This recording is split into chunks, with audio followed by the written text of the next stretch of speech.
So just looking at where England's operational onshore wind capacity is, we can see there is a fairly significant proportion already located in the Greater South East. So levels across England aren't that high, but of the 2.9 gigawatts that we have installed in England that are operational, about 570 megawatts are located in the Greater South East. So this is an area with existing projects and existing capacity. But as we mentioned at the start of the session, we're expecting that more projects might seek to come forward in line with these new CP30 targets to increase onshore wind generation. But on the next slide, when we think about onshore wind in terms of the sort of wider energy system, we know that it's a helpful renewable technology, but that its generation does vary depending on weather and season as well. But that variable generation can be really well complemented by storage technologies such as batteries or pumped hydro, and also by other renewables.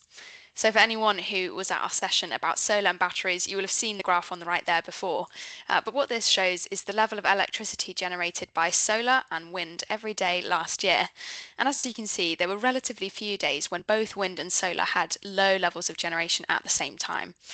In general, on days when we have low levels of wind generation, it's sunnier and we have more solar generation, and vice versa. On days where we have lower levels of output from solar, often we get windier conditions and more generation from onshore wind.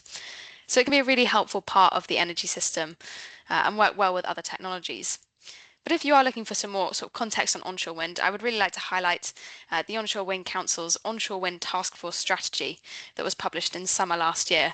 And this is a really helpful document that discusses some key topics such as site selection, aviation impacts of onshore wind, community and public perception, and also opportunities for supply chain skills and jobs. Because we know, again, this is a technology that does have the potential to support our economy as well as our energy system. So yeah, I definitely point you to that document, and there's a link there you can use when we share the slides at the end of today. But if we move on to the next slide, I think the main context everyone will probably be aware of is that, quite different to other renewable technologies, onshore wind has just come out of a period where for almost 10 years we had a de facto ban on new projects coming forward in England. So from 2015 to 2024, footnotes in the National Planning Policy Framework meant that onshore wind developments in England had to be in sites allocated in local development plans or neighbourhood plans, and also that they had to fully address any community concerns and have full community support to be approved. So naturally, those conditions did mean to a very low number of projects being approved at this time. And we've got a graph on the right there that shows whilst onshore wind capacity in the UK as a whole has increased in the past 10 years, with lots of new developments in Scotland and Wales in particular, in England, that pink line there, it really has plateaued. So now that the de facto ban has been overturned since 2024, July, onshore wind is to be treated like any other energy infrastructure following the planning policies. And so we're expecting more projects to come forward and seek planning permission in line with those CP30 targets. And just to really emphasise, sites no longer need to be allocated in a development plan or a neighbourhood development plan either. But while we're on the slide, sort of linked to these changes, also, as of the 31st of December 2025, onshore wind was reintroduced to the nationally significant infrastructure project regime. So when it comes to the level of sort of sites that you'll be looking at assessing as a local planning authority, it's sites up to 100 megawatts that will be coming through the Town and Country Planning Act regime. And as well, there was an update published just yesterday that new permitted development rights have been established for wind turbines, very small ones, up to about 30 metres, for non-domestic properties like schools, farms or factories. So that's something that may be just helpful to be aware of. But moving on to the next slide. Given that it's been sort of quite a while since we saw a lot of projects coming forward in England, we thought we'd start with just a recap of what this technology is. And this is a diagram that I've pulled from the draft guidance document, so you can go ahead and look at it there more in your own time. But just to recap, the head of the turbine, or the nacelle, contains the gearbox and the generator, which are turned by the rotor blades and generate electricity. And that's passed down through a cable in the tower and goes out to the substation buildings. But turbines are generally constructed using steel, the blades tend to use composite materials, and the foundations can be made from reinforced concrete. And those foundations are relatively shallow, with a diameter that's wider than the turbine to help stabilise it. But yeah, do have a look at those turbines in your own time if it's helpful. And on the next page, we have another diagram that shows a sort of typical site layout for an onshore wind farm. And again, you've got your turbines. There are the hard standing areas next to each one where you can store parts and use cranes to construct them or do any repair and maintenance during their lifetime as well. And that they're also used for decommissioning. And then the sort of central substation or grid supply point as well is where those underground cables go from the turbines to reach the grid. But over the last 10 years, even though we've seen little development in England, onshore wind technology has been developing. So we also just wanted to recap some of those changes on this slide. And modern turbines have got a lot bigger than they used to be. So turbine blade height is now typically between 150 and 200 meters or even bigger. And rotor diameters have increased from about 120 meters in 2018 to now being over 170 meters. Turbine capacity has increased from being around an average of about 2 megawatts in 2010 to about 4 megawatts in 2020. And now we're seeing new projects coming forward with turbines individually with capacities of 5 to 7.5 megawatts. So they are getting a lot bigger. We've noted on the slide here that a lot of smaller turbines, including the 1 megawatt and sub 1 megawatt designs that used to be quite common, a lot of those are now no longer manufactured or are really hard to get hold of. So you are likely to see fewer developments that are commercial, sort of bringing those forwards. And those greater sizes of turbines may exacerbate some of their impacts, but it also reduces the number of turbines that are required to generate the same amount of electricity. So you may be seeing sites coming forward with fewer turbines, although each one is bigger. And also to note on this slide, the sort of lifespan that projects are generally consented for has increased. It used to be typically between 20 and 25 years. Now planning permission tends to be given for 35 years or more. And that's partly as we've seen sort of older wind turbines be able to continue operating longer than we may have thought before. So if we move on to the next slide, we just want to talk through a bit of the sort of particular planning considerations you may come across in applications. But before we do, just to clarify that all projects, as we've mentioned, should be assessed on a case-by-case basis, and this will vary on different sites and designs. But I think when we consider sort of the main impacts from onshore wind, landscape and visual impacts are often the first thing that we probably think of. And onshore wind planning in England does operate within a distinctive landscape context. So it's characterised by more settled and less expansive landscape than those in Scotland's. And as a result, some degree of landscape and visual impact from turbines is probably going to be unavoidable. Onshore wind turbines can change how a landscape is experienced due to their height, the moving blades, and the introduction of large vertical structures. And they may affect the sort of landscape character by altering its scale, the pattern, and the sense of openness. And they may be visible over wide areas, especially when proposed on open or undeveloped landscapes such as uplands and moorlands. So both developers and planners can refer to landscape character assessments when considering these impacts, and also consider whether there are any designated or protected landscapes that might be impacted by proposals. As planners, you can request a landscape and visual impact assessment to be submitted with applications, which will also form part of an environmental impact assessment for projects that are completing those, which will probably be quite common for commercial projects. And these assessments should include maps or zones of visual influence and photo montages as well to show what the impact of the wind farm may be. And we've just noted here that cumulative impacts are again becoming more common as we're looking at more projects coming forward. And this could be in terms of the cumulative impacts with existing operational wind farms in the southeast, but also it may be important to consider any other projects that are seeking planning permission at the same time or that are consented but haven't been built yet. So again, developers providing assessments on this can look at cumulative zones of visual influence and use photo montages to show the proposed scheme alongside other existing, consented or proposed projects in the area. And if we move on to, and one last point on that slide is that the planning practice guidance on renewable and low carbon energy does provide some really useful advice for assessing cumulative impacts if that is something that you're seeing more of. But to move on to the next slide, on a similar sort of topic, we've got visual impacts. So onshore wind turbines can result in visual impacts by introducing large moving structures into views, with their height and rotating blades making them visible over long distances and potentially drawing the eye when seen against the skyline or open landscapes. And visual effects can arise for people using nearby properties, roads, public rights of way, or recreational routes. And they can occur from close range views and also more distant viewpoints. There's no formal guidance or limits on the proximity of turbines to residential properties in England, but the lavender test can be referred to. And this is a case law principle that's applied at the discretion of decision makers. It's not formal planning policy. But a development is generally considered to fail the lavender test if the turbines represent an unpleasantly overwhelming presence, an unavoidable presence in the main views from a house or garden, or an oppressive or overbearing presence, even if the property remains physically habitable. So for proposals that look like they might fail the lavender test, a residential visual amenity assessment can be a helpful thing to request in applications to provide more detail on what those visual impacts might be and any mitigation that's required. And again, we've just noted here that cumulative impacts will be important to consider. But for all of these impacts, we would encourage taking a proportionate approach to assessment, recognising that the scale and nature of the technology means some level of visual influence is likely to be inevitable. But moving on to the next slide, another thing sort of linked to visual impacts is shadow flicker. So we've sort of illustrated in the graphic on the right there that as the sun passes behind the wind turbine and it casts the shadow from the blades as they move will move across the ground. And when those shadows pass over small sort of windows or openings, they can cause flickering of light on the inside of residences.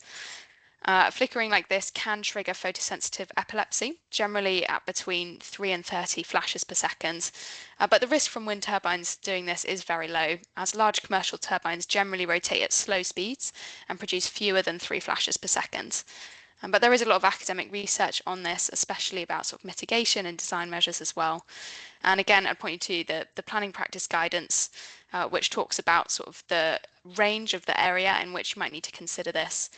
And also the National Policy Statement for Renewable Energy, EN3, which says it's unlikely to occur beyond 10 rotor diameter distances from a turbine.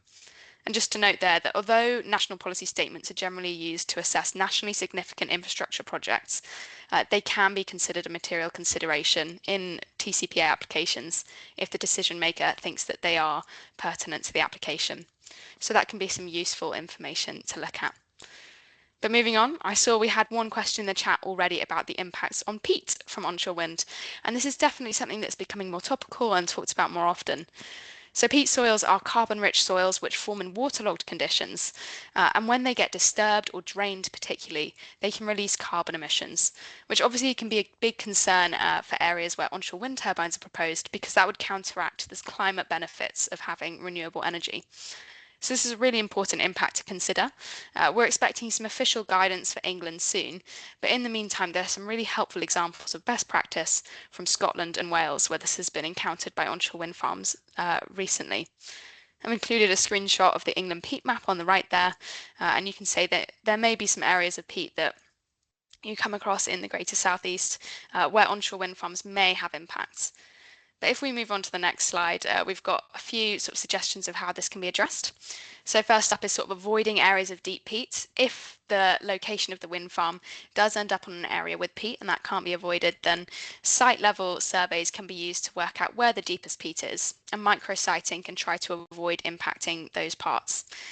Developers can also assess and mitigate the impacts of, sort of turbine foundations on hydrology at the site and make sure that any peat soils they remove during construction are stored and restored on site post-construction. And we've just got a photo there from Whiteley Wind Farm in Scotland, which is a great example. It was built on degraded peatland that had already been drained by previous forestry activities, and the developer has actually committed to restoring 1,000 hectares of peatland at that site and has developed some really interesting and pioneering methods of restoring peatland at the site with a multi-stakeholder habitat management group. So as well as this being an important impact to consider, it can also be a positive opportunity for leveraging private investment in peatland restoration too. But we've got a few more things to cover, so just moving on to radar. Wind turbines can potentially interfere with radar systems and aviation navigation, where the moving blades block or reflect radar signals.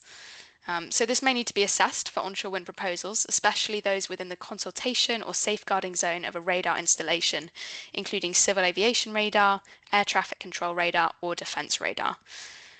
There's some more information provided on this in the onshore wind task force strategy, as I've included a picture of it there. But the really important thing to emphasise is that where this is likely to be an issue for proposals, the most important thing is early engagement with the aviation safety authorities. And the developer should be consulting the Civil Aviation Authority, the Ministry of Defence, safeguarding officers, and National Air Traffic Services, depending on who is relevant to the site. It's important to consider the significance of any of these impacts and address mitigation, which might include height reduction of turbines, microsighting, or technical radar solutions. And those issues should try to be resolved prior to determination of an application. But just to discuss a couple more things, the next slide has some details on transport. So this can be a key consideration for onshore wind farm developments, especially during construction, because we know that wind turbines have very big components, especially these modern models that we're seeing brought forward. Even where the tower sections are sort of broken up into sections, they're still very large components. So there may be a requirement for abnormal indivisible loads, to be transported to the site. And it's important for developers to think about the suitability of roads, those with weight limits, tight bends, weak bridges, or sensitive roadside receptors as well, and demonstrate that abnormal load routes are feasible, safe, and deliverable, and to identify any highway works that might be required. They should be providing proportionate transport information in applications, which could include a transport assessment or transport statement, setting out the predicted construction and operational traffic levels and any potential impacts. And if necessary, a construction traffic management plan may also be required, could be required as a planning condition prior to commencement of construction, which can just give a little bit more information about how the construction traffic will be routed, timed, and controlled. But just to cover one final point before I hand over to Finn, repowering is a topic that we're seeing coming up more and more. So repowering refers to a decision you can make at the end of the lifetime of a consented onshore wind project. If it reaches the end of its planning lifetime, you can either decommission the site and remove all of the technology. You can apply for a lifetime extension, often through a Section 73 application, to keep operating the site for a bit longer, or you can look to repower it. And this involves taking out the old turbines and installing new turbines and getting a whole new lifetime approved for the site. So repowering does require a whole new planning application, but this is quite an exciting opportunity because we're seeing that where repowering happens, often you can install fewer turbines in place of the old ones and still significantly increase the capacity of the site for generating. And Regen's recently published a report on this, and we've got a graphic from it there that just shows that by 2035, over half of Britain's current onshore wind capacity is going to be facing these decisions about whether to decommission, whether to repower. So this could be something that you see coming up more often in your region. So yeah, hi, I am Ciaran Black. I'm a project manager with Statkraft in our Glasgow office. I'll give you a few little highlights of the company and so on going through this, but yeah, just thought I would run through some of our site finding work, which is covering a lot of the consider like the early stage, what we do for finding suitable sites for onshore wind, and maybe have a few points towards the end of that. But yeah, I'll just crack on with this and see if I can just click through. So yeah, just for a bit of background, we're the largest renewable energy generator in Europe by megawatts, and a Norwegian state-owned power company. So it's been going quite a while, as you can see as well. But I'm not going to delve into that in too much detail, if this will let me click on. So I've worked a bit in our head office as well, so have a bit of experience from some of the other geographies around the world. But I think in most people's neck of the woods here, we develop also solar and some grid projects in the north of England, and a bit of hydrogen. So we've got quite a sort of spread across technologies, but for this case, I'm going to focus on what I know, which is onshore wind. So yeah, as I mentioned, I'm based in Glasgow, and we've got a team here who've been developing wind here since the outset of the industry about 20, 30 years ago. I've been with Statkraft since about 6 years now, so I've gone through quite a few of the different phases here too. So yeah, I'm just going to start off with a look at the wind, which is the first thing everyone thinks about for a wind farm, right? So when we look at the UK in comparison to the rest of Europe, you can see from the colours, especially in the north and northwest of the country, we have a very windy country, as I'm sure everyone's aware, and this is a huge amount of resource compared to much of the rest of the continent. So this is why we see a lot of focus on wind as opposed to some other technologies coming in. Um, but yeah, wind is key, is a key part to make any wind park work. But as we've just been going through in some really good detail there, that's not the only thing. There is so many other parts that we have to consider right at the first and earliest stages as to whether something could be viable and whether it's suitable for a location. So I think I won't spend too much time going through these because we've just had a good summary, but I'd say the a lot of the other things we do on top of the environmental also do often include having to look at how we're connecting to the grids, engaging with local communities as well, and quite often how we sell that power down the line as well. So luckily we have quite a sort of a range of all these parts in-house, but it's quite a big picture. So I'm going to take you guys through sort of put you in the developer's seat for just a few minutes here. And so generally, when we start looking at sites, we tend to start off with either a site we've found, we've been presented with, or gone out and spoken to a landowner for. But we tend to look at this using GIS information software, and that's essentially using maps with a lot of information layered over it, as you can kind of see in the diagram here. So, as an example, I'm just going to show what you can see as the amount of constraints we have in Scotland. So, when people sort of look at our country, like lots of open space, lots of hills, with like tons of room, right? So, as we go through these, we tend to, for example, for settlements or areas with bigger towns, we would usually buffer as a 1 to 2 kilometers to keep a good distance from too many like urban areas. Take out any national parks, take out national scenic areas and ecological designations. You can see the picture's already getting more constrained, much smaller areas we can look at. If we keep going into other landscape designations, you're getting even fewer areas to look at, and topography, things like this. With lower wind speeds as well, we tend to need like a certain level of wind to make any kind of site, viable for wind generation. So at this point, you can see we're already at quite a low sort of proportion of the country that is looking so appealing, right? So I'm just going to zoom into a part in the southwest because hopefully that's a little closer to what we're looking at in the south as well. This is in Dumfries, Galloway. So I hope this is all sort of coming at the same speed that I'm talking. Tell me if I'm talking too fast. But so yeah, I'm just going to click through a bunch of these, and you can see a lot of these constraints like watercourses, public roads, resi properties. These are all things that we would need either through good practice or generally through sort of the advice through the planning system. We would buffer at a certain level. So I'm not going to go into the distances for these kind of things, but it does sort of immediately start to creep in on the space that we might be able to work through here. So yeah, usually the big areas are taken out by conservation areas or protected areas or national parks and the like, but there's also lots of these smaller constraints through properties or watercourses. So as you can see, this what was looking like quite an open, good kind of area is already, that's probably more than half of it out of a developable area. And I think we got some more. Yeah. So if you combine the sort of the low wind speed areas, the most steep and challenging topography of the site, we get very quickly only a few pockets that we can actually consider here.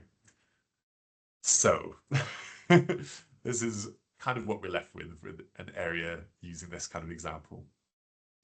We then also have to be considering how far it actually is to connect to a substation, right? So maybe in parts of England, these might be a bit closer by, but this is quite typical for us looking at a site and considering this kind of distance to a substation. It means there would potentially also be quite a lot of connection route and maybe even the access to it too.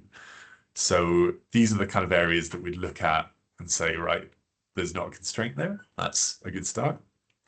But even then, where is actually big enough to fit turbines in? We typically, at a commercial scale, we would not look at much fewer than 6 or 7 turbines on one site. So these have potential, but the economics will very quickly become a bit shaky if it's only, say, 4 turbines in this kind of area. As the commercial scale, 1 or 2 turbines rarely would ever work from my experience. So out of all of the sites that we would, as a developer, look at early stages, whether it's being passed, like I say, by land agents or through our own approaches, we have I've just added this up the other day. We only take 2% of all of the sites that we've actually looked at from the outset through to a later stage of development. So a lot of work goes in here. Not very many projects really come through at the end, but we like to think we've done quite a bit of good initial checking on these by the time we get to that point. So I'm just going to quickly go through this other example. So this is another area in Dumfries where we're looking at the hills here, taking out wind speeds that are too low for us. The kind of topography, they'll just be far too steep to construct around. So viewpoints and the kind of distance we'd want to keep from sensitive viewpoints, for example. Walking trails, public roads, properties, water courses, you get the idea, similar kind of thing. But then in this part of the world, we also have quite a few operational wind farms as it is. So that's obviously not something we can work with at this stage. So that leaves us with, again, just a few pockets that are feasible and not too small, like some of these are. So in this case, this was a wind farm that Statkraft actually got through to building back in 2020, I believe. So you can kind of see what was the kind of a lot of the decision making in that sort of the early phase that brought us to this site, and why when it comes to looking at other hills and other parts, why we can't just move things left or right or up or down. There's always a whole collection of these. So this was also an extra. I think I've just got an extra slide in here to point out the aviation side. I think there's a couple of radar distances, maybe Estelle Muir, that we had to keep clear of. So all that included, we have this site, but that's also just the start of the journey. So as part of the planning process, we've obviously got all the engagement exercises, public exhibitions, and discussions with the landowners to get them on board for the site to be working with us as well. Access, as you mentioned, you can see from the contour lines here, this is not a straightforward one either. And typically you want to try and make use of as much existing infrastructure as possible. So, forestry tracks and the like. And yeah, any of these other challenges we've got to look at quite early on. A point I just wanted to make with this slide as well is that this process is not a quick one. So compared to, some maybe substations or other pieces of related infrastructure, getting a wind farm from the initial site finding, the desk-based study, like I was showing here, through to the actual point of getting it constructed can take a very long time. And in some ways, this, it's good that we're, of course, making, the maximum effort to go through all of the constraints and all of the challenges you might look at. But the planning side of this does take a huge proportion of the time of this project. So you can see on the right here, the actual time of it between starting construction and getting built is just a very small part of the actual wider work. So I was asked just to put in a few thoughts planning. I'd asked about a little bit. These is just quite high level from my view and what I discussed with some colleagues in England, but we're suggesting when we're looking at the planning system for you guys, we'd said we have a lot of information in the environmental impact assessments that are coming through for a wind farm. Do not be afraid to use all of that information when making these decisions. It's very rigorously put through by experts. There's a lot of great information and evidence in there. So I suppose just don't be afraid to take that as a good case forwards when we're making planning decisions there. Making sure I'm not 100% up to speed on all of the local plans and things within England, but obviously, as you mentioned, there's probably not been a lot changing since 2015 at least. So something we do sometimes find is some planners and people tend to refer back to documents that were made in 2010, 2012, 2015 that were from an era when, like we were saying, turbines were much smaller, or we had very different priorities perhaps towards peatland or towards visual impacts, whereas now 2026 we have a climate emergency. There will be newer planning guidance, which is really important to also take into account from the national level. And it's not to dismiss any local plans, but it needs to be something that we look at in the context of 2026 Britain. And finally, just speak to the industry. Like today, get all the information you can. There's so much info out there.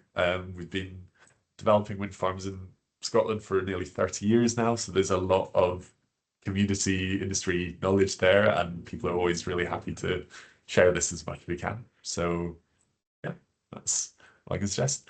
And just the final slide I wanted to share, I think you've already kind of covered this in the previous one, Holly, thanks, but just an example from a real life case we're developing in Spain, where we're talking about the difference between, say, these kind of older, smaller turbines versus the larger. In this case, we're able to bring an old project that we repowered from 85 turbines down to just 14 of them.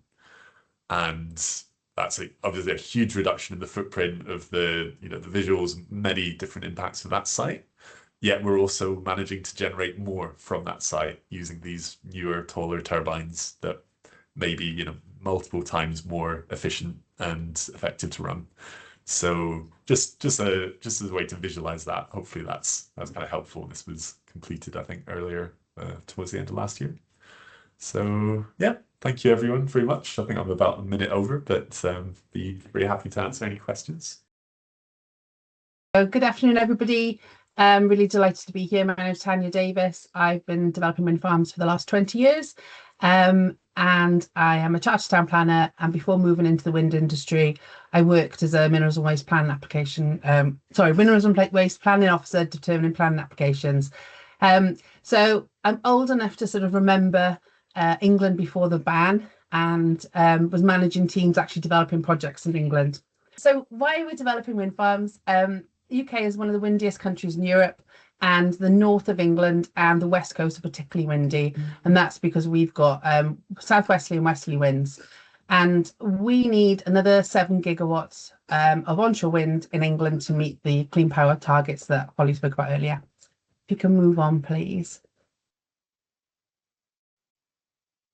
Thank you. So to just go straight into it, when wind farm developers are looking for new projects, the first thing that we look at is good wind speed areas. I know that probably won't come as a surprise, but and broadly speaking, we'll be looking at sites that are around 7.5 meters a second at 100 meters height. So there's lots of sort of online databases and GIS layers that sort of help us know what the wind speed is. The grid is also really important. So Holly talked a little bit earlier about sort of the grid reform that we've been going through, and the real desire to get projects connected as quickly and as efficiently as possible. So developers will quite often target a specific substation, and ideally be close enough to that substation to be able to connect to it using underground cables. And this grid is a real important consideration when we're looking for wind farm sites, and even having to switch to a different grid connection location can make a project technically or financially unviable. So in addition to wind and grid, also be looking at things like residential properties, national and protected landscapes, environmental designations, cultural heritage, and other considerations. And when we think we've got a site that we think has some potential, we'll approach the landowner to see if they're interested. A lot of the really good sites that haven't been developed are because landowners aren't interested. Properties do change hands or get inherited, so we sort of do revisit. But there are a number of landowners who are just not interested. If you can move on, please. So this is some work that I've done recently, looking in 4 broad zones to see 4 broad zones where we understand there is headroom in terms of grid capacity and we can connect, and then building up heat maps, and then sort of really delving down into the detail. So if we can move on to the next slide, please. So what we did was create heat maps, we call them, around 40 kilometers from substations where we think there's grid capacity, and then map the sort of high level constraints. So on this plan, you can see national parks have been blocked out. Also, some of the areas affected by aviation and radar, and then on the plan on the right, you can see that there are some areas that are green, which are less constrained. So then we have a more detailed look at those. If you could move on. Thank you. So this was a project that I looked at that had been submitted before the de facto ban and was recommended for approval by a planning inspector, and then refused by Eric Pickles. So thought we'd go back and have another little look at it. And I think this just shows how sort of turbine technology has evolved in the last 10 years. So the red outline was the land that we were looking at, with the sort of the various different land titles. And when we imposed larger residential buffers, so we'd looking at this sort of quite early stage, and it's a little bit crude, but we'd probably look at least a kilometre. You can see on the plan on the right that the actual developable area is actually quite small. So you've got like some little clusters of dark grey outline there, which have got the turbines in, which shows quite a sort of, it's not a very neat layout, but that is the land that is developable. And this layout would obviously then need to be optimised. After spending a little bit of time on this project, I found out that it's actually in an area that's been proposed as a national landscape area. So I did abandon this one, because I know when life's going to be too difficult. But it sort of gives a good example of how sort of technology has changed and how sites are refined. If we can move on then, please. So then when we do have find a site that we think has got some potential, we'll be balancing, trying to develop a good layout and sort of, balancing a number of the constraints that Holly mentioned earlier around things like heritage and archaeology, shadow flicker residential buffers, and all of the various different sort of EIA topics. And we also need to be quite careful around turbine spacing. So if you've got a southwesterly wind direction, you'd normally be spacing the turbines 6 by 4, so 6 times rotor diameter between the turbines, sort of one behind each other, and about 4 diameters sort of across from each other. So basically, when the wind goes through the turbine, it takes a little time to sort of recover, and we want clean wind sort of hitting the next turbine, and we don't want any wake effects because they'll have could have quite a detrimental impact on the turbine. So we need to have that sort of careful spacing, which is why, and with the bigger turbines, we need bigger separation distances. So for all of these factors, the layouts, can look a little bit sort of strange, and quite often one of the things that we're sort of asked is, oh, can you just delete one turbine, or it's only a small amount of curtailment, whereas deleting one turbine can have a really big impact on the project and on the viability of it. So when we have got that layout, we're constantly trying to improve it, whether that's based on feedback from consultation or as part of the EIA process. And there'll be lots of different iterations, removing or relocating turbines, adjusting spacing, trying to reduce cumulative effects, or as Holly mentioned, important impact on important views. And the layout that we finally submit is usually the outcome of extensive refinement. And I think it's really important that developers are able to sort of explain that and talk about, you know, the journey that we've been on in terms of designing this site. If we can move on to the next one, please. Okay, so some of the challenges of developing in England.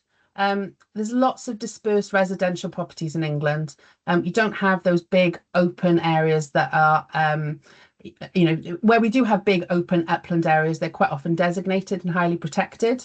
Talked about the fact that the smaller turbine models are no longer available, and some of the smaller models that are available at the moment won't be available sort of post 2030. So developers are looking at these bigger turbines, probably around the 200 meters mark, and logistics will be a real challenge. You can see from the photos on the right that, you know, a lot of our transport infrastructure just wasn't built with, you know, the delivery of these components in mind.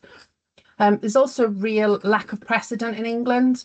There's a couple of projects, early projects, that are going through the DCO process now, Calderdale and Scoutmore 2, and I think, you know, the industry is really looking to sort of learn from these projects to understand the weight given to different designations and approach. But more generally, I think, you know, there's lots of factors that that aren't clear.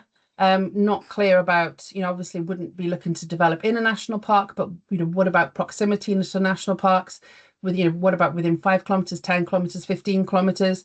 It's very difficult at the moment because there is this sort of real lack of precedent and not a lot's happened in the last 10 years. Also very conscious that we need to take the public with us, and we need to be able to, we need to ensure that these projects are delivering supply chain opportunities and opportunities for skills development and jobs. Public acceptance was always more difficult in England, and I think, you know, that's probably going to stay the same way. And there's also political uncertainty, seem to be constantly local or national elections, and these projects take a long time to deliver, and we need sort of certainty, I suppose, that, you know, when we get down the road, that there is still going to be that sort of strong policy support. If you can move on, please. So I won't talk about the fact that the turbine technology has evolved, because I think we've covered that. One of the things I didn't realise before I joined the industry was quite how much work went in to preparing a planning application. I always thought that the plan application being submitted was the start, because that was sort of where I had visibility from. But a lot of these projects have been sort of being worked on for sort of 4 or 5 years before the projects even get submitted. So yeah, there's a lot of investment that occurs before planning, and a little bit random, but also to make the case for micrositing. So planning permissions for wind farms quite often include a tolerance for micrositing between 50 and 100 meters. And this flexibility is really necessary, because when you get on site and you do your intrusive ground investigations, it's quite often unforeseen ground conditions or rock or hydrology or other sensitivities that we need to avoid. So micrositing really is essential. If we can move on, please. So what can planners do? So I know that local planning authorities are under-resourced and have very high workloads. So anything that can be done in terms of increasing the speed in which these applications are determined would be really, really appreciated, and even flagging what developers can do here to sort of help ourselves, and also to make the case for pre-app. I think pre-app engagement really does mean that better applications are submitted and does reduce the need for redesign during determination. If you can move it on, please. And also to try and maintain consistent advice where possible. I know it depends very much on what is actually submitted, and it's very hard to prejudge and predetermine things, but we do find that key issues do emerge quite late in the process. And I think developers would rather have a sort of a clear steer on what could be sort of big issues for the project sort of early on, so that we can try and manage and reduce development risk. You can move it on, please. And I'm very conscious that there are probably lots of things that developers can do better. So I think we've got a little bit of time now for Q&A, so more than happy to sort of hear some of these things. Or even, you know, be very open, very happy to hear about sort of criticisms of, you know, what we do very badly, so that we can also learn from this and share with the rest of the industry. So I'm quite happy to take that. And if we can move on, please, just to cover the repowering point. So there is a lot of talk about repowering. It won't be appropriate on every site, but on some sites we can reduce the number of turbines while considerably increasing the electrical output. And this is a really nice example that I've pinched from Statkraft, which shows a proposal in Spain where they are reducing 85 turbines to 14 larger turbines, but managing to increase the electrical output from 60 megawatts to 90. So I think it's a really good example of how a smaller number of bigger turbines can actually generate much more electricity. So very happy to answer any questions, or but yeah, thank you for the opportunity to just share some thoughts.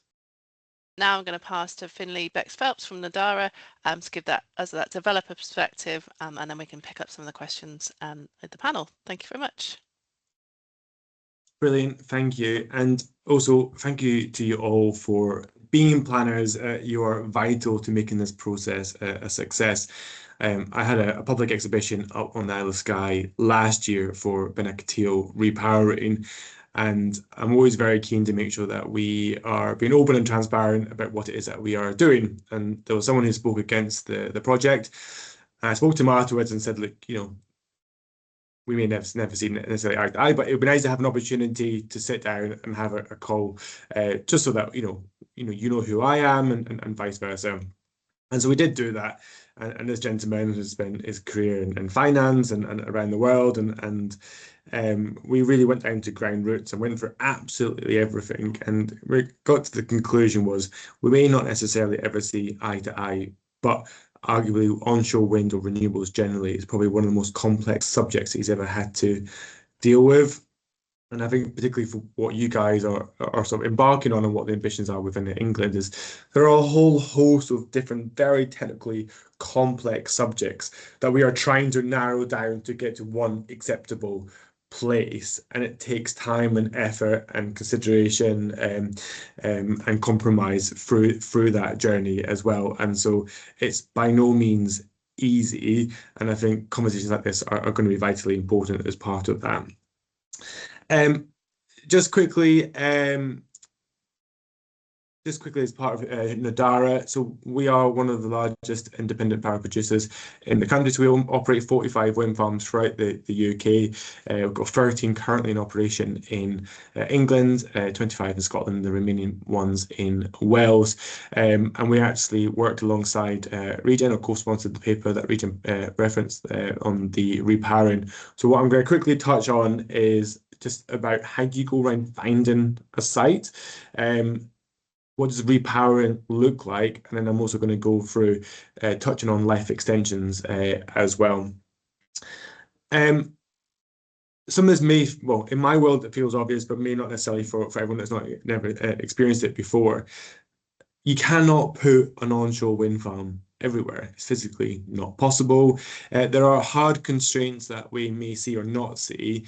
And so when you begin to embark on a journey to try and find out where best to look at it, you will build up a map of very hard constraints, and the most obvious ones will be around ecological designations, so your special protection areas or special areas of conservation or triple eyes and so on. You'll then have buffers from watercourses. You'll have slopes that are too steep to put turbines on as well. So you build them all up on a map, but then you also build in residential buffers.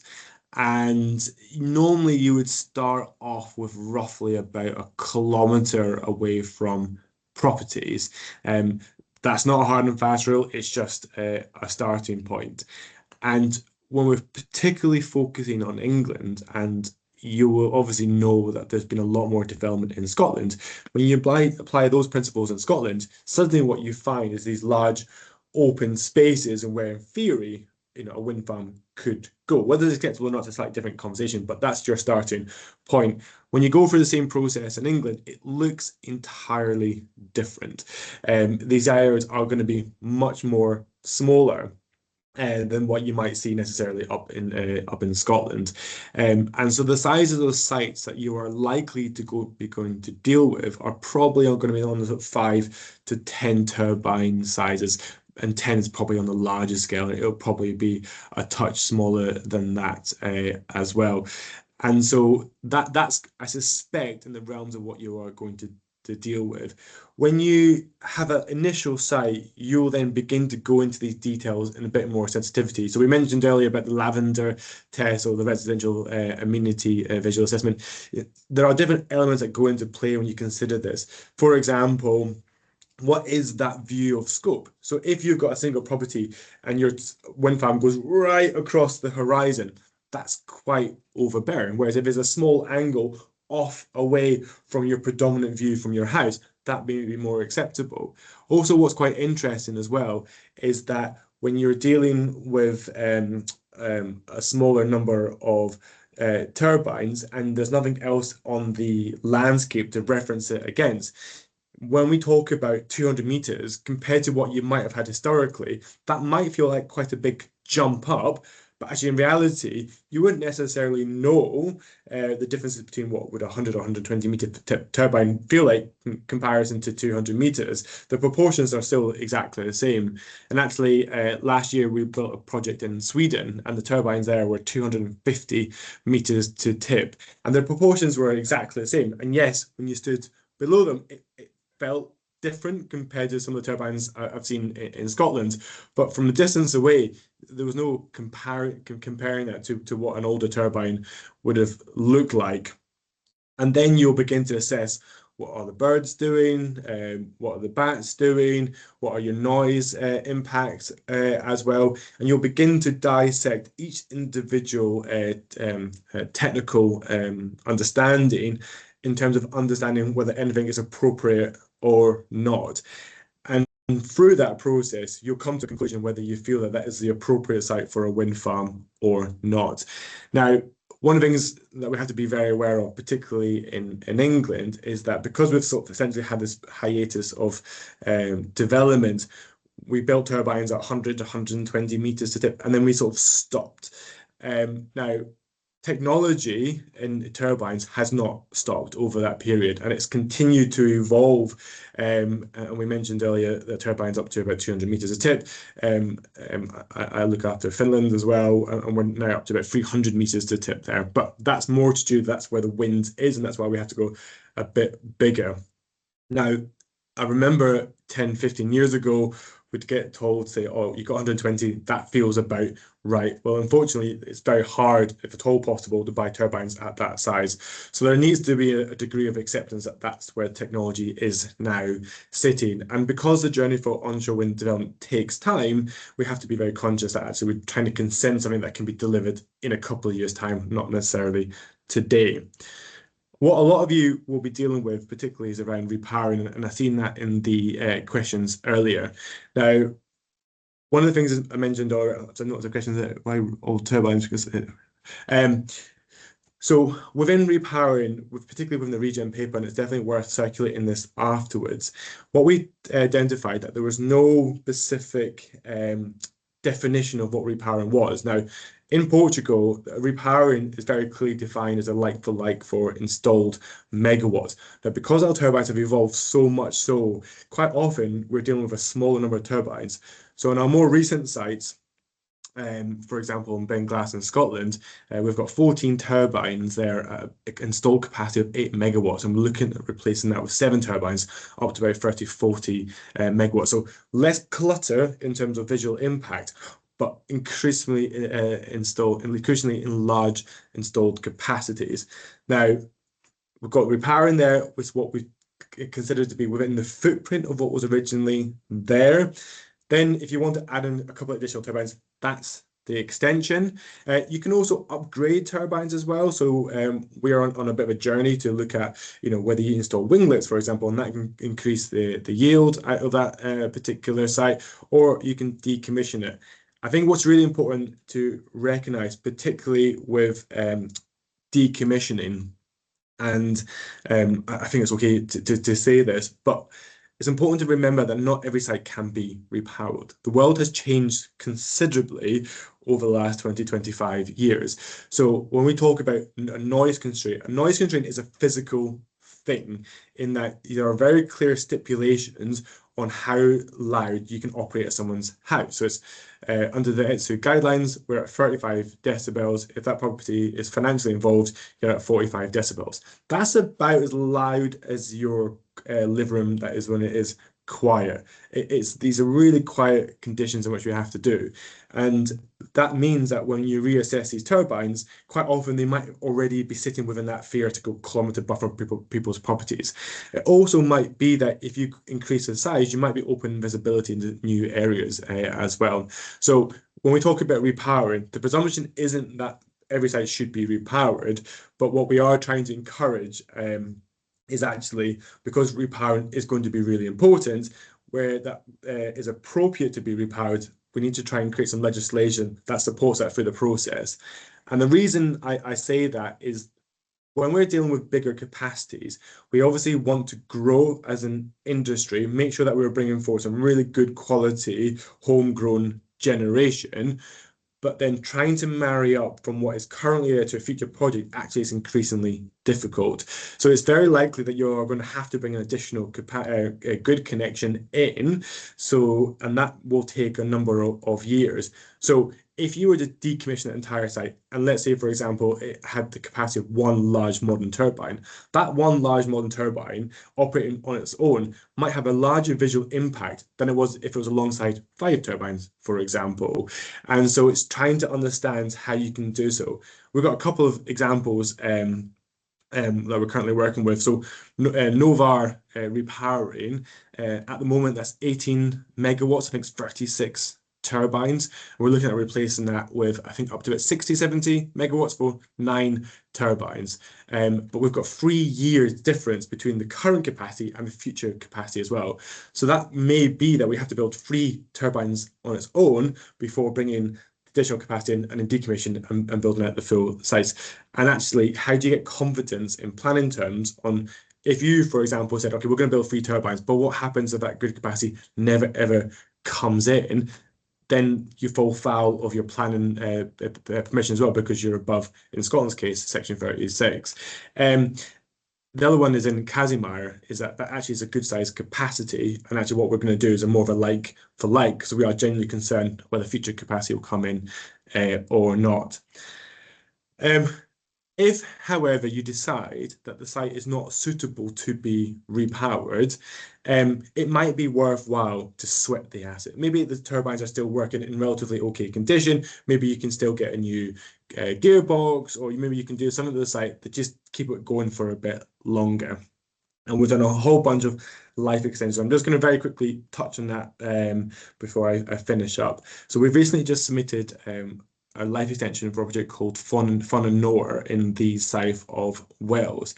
It's taken us now almost 1.5 years to compile an application to essentially prove that what is already there is actually there, and that there's no impact.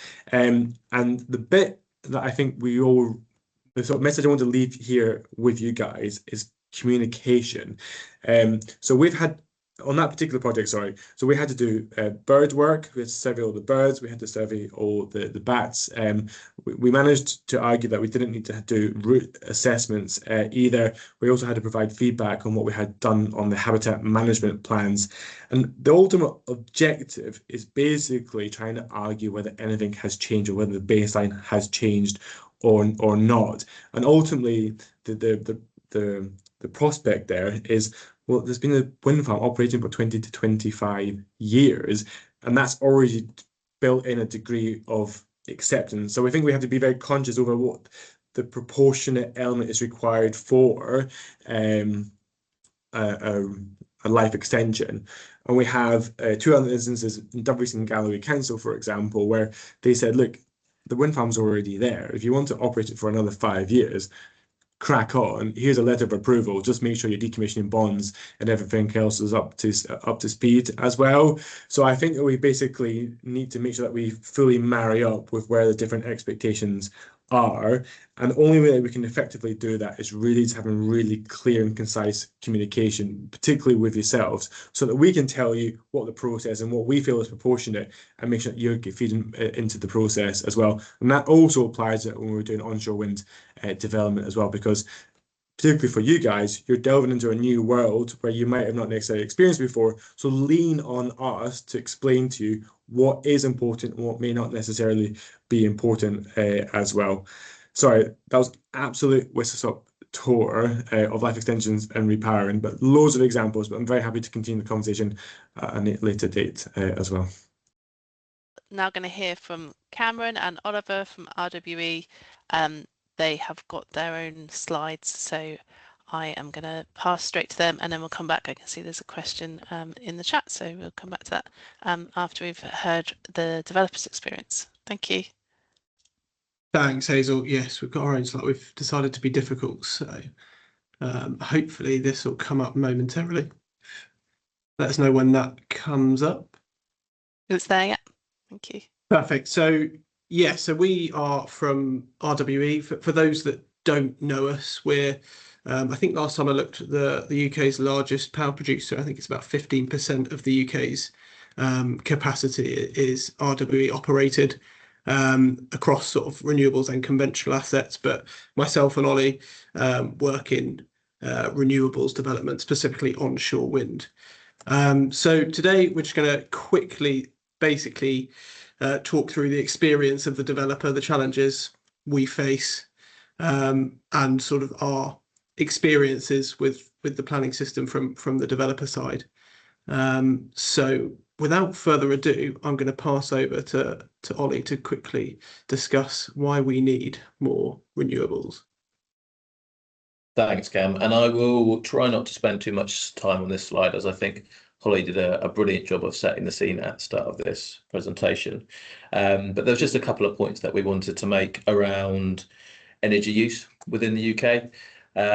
The figure you can see on the slide there to the right just highlights what the UK energy mix looked like in 2025. And I think the important takeaway for me there is still this large portion of gas supply that we see, especially when the last time I checked, around 50–60% of our gas supply is imported from overseas. As Holly also mentioned, we've got this sort of increasing challenge whereby we know that our energy demand is drastically going to increase over the next decade, well into 2050 as well, because of the electrification of transport, heating, data centres, etc., etc. So as much as we already have a lot of renewables on grid, we are going to need to see more energy generation coming forward. The other point we just wanted to quickly make, and it's maybe a slightly different angle in terms of sort of the wider country targets we've already talked about today. It's something called the levelized cost of energy that is often abbreviated to LCOE, and it was actually quite therapeutic for me as a renewables developer preparing for this slide and looking back through the data.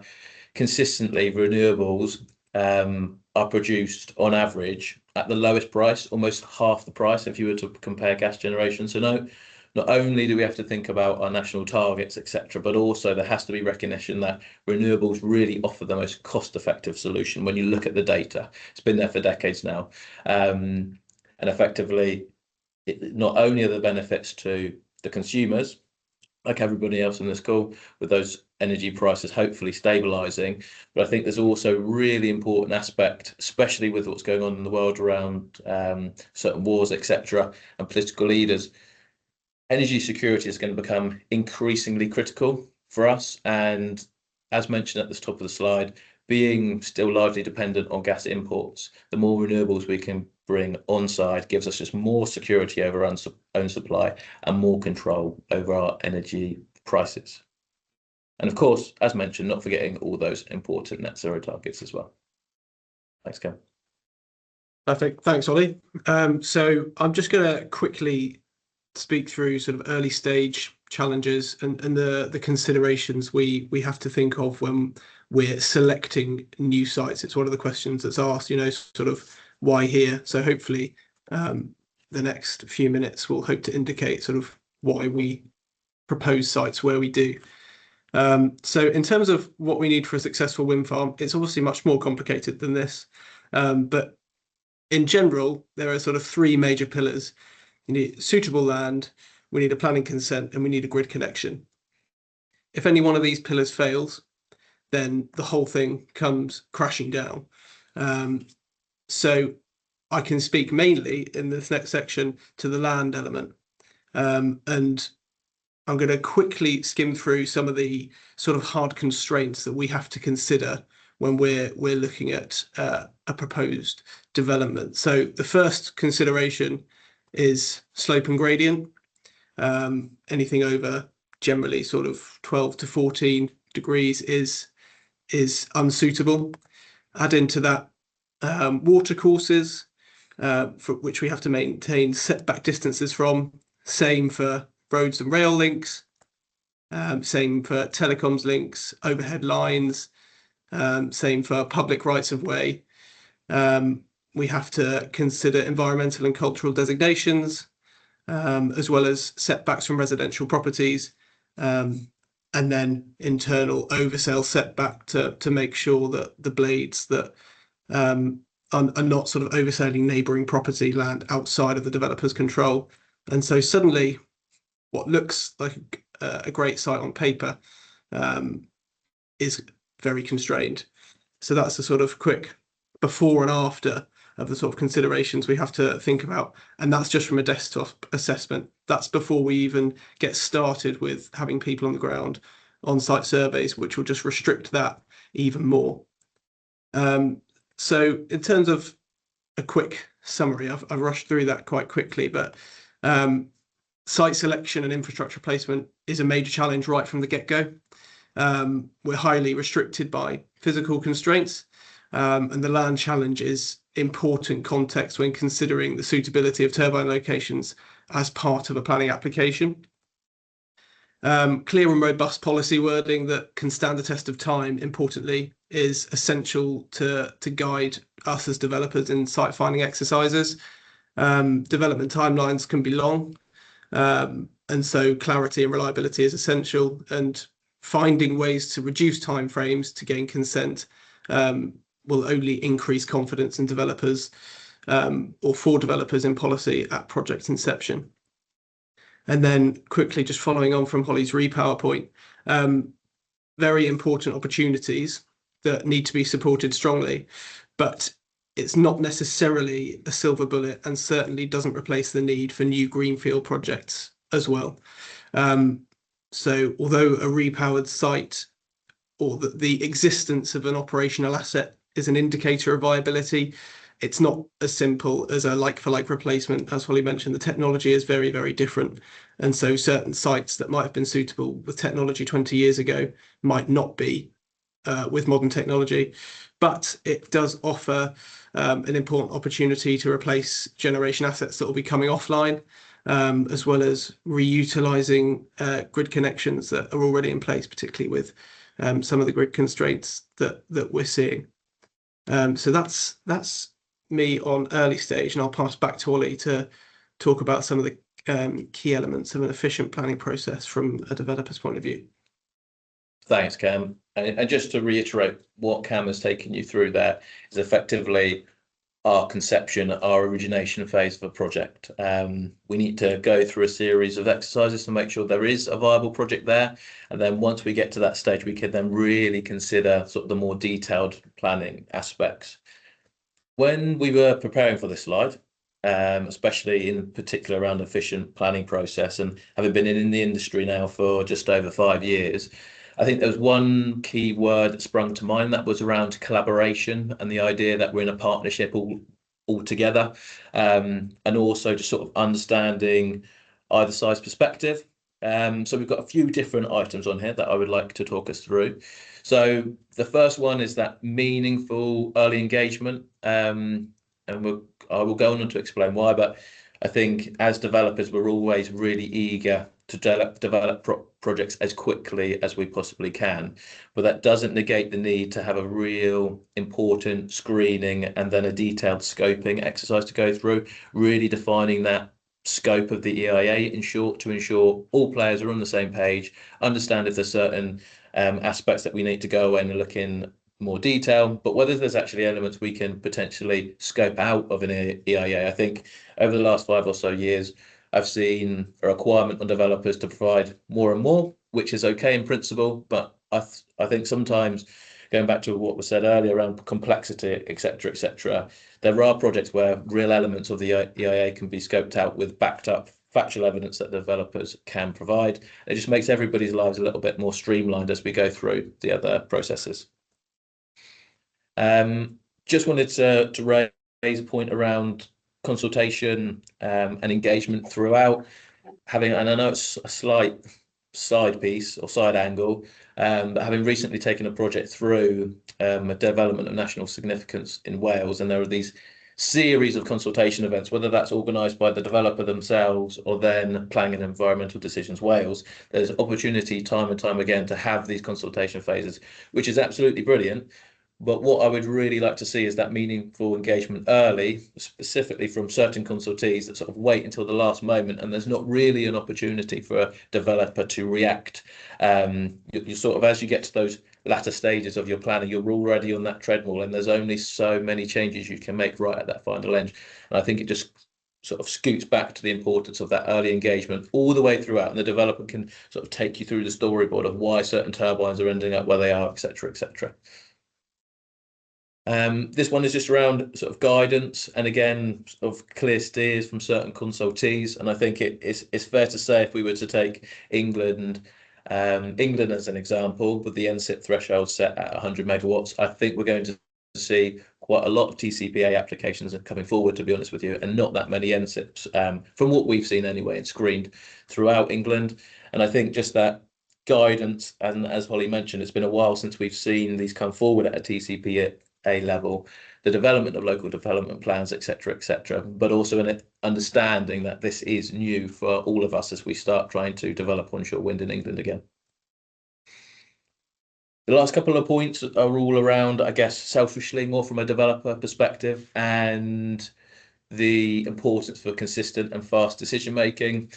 And the reason I say that is there's a series of different aspects which Cam already sort of mentioned as part of his 3 pillars, and especially with the grid reform process that's going on at the moment. Effectively, there are certain periods of time that developers can apply for grid offers, and you need to be at certain stages along that development cycle. Sometimes we might be awaiting that decision, and we might be waiting a condition discharge, etc., to take it to the next level from our grid's perspective.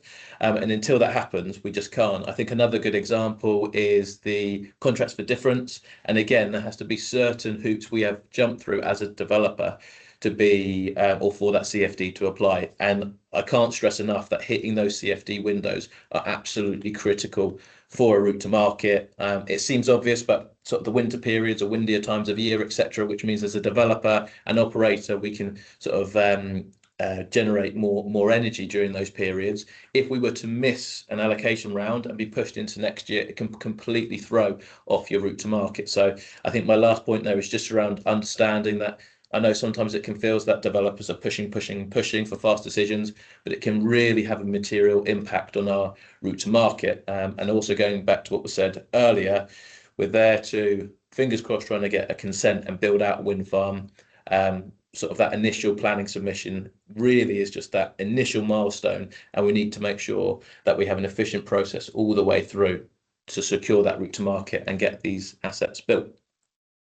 That's everything from Cam and I just wanted to thank Regen and Desnes for coordinating today's session, and if there are any questions, please do put them in the chat and Cam and I will do the best to answer them.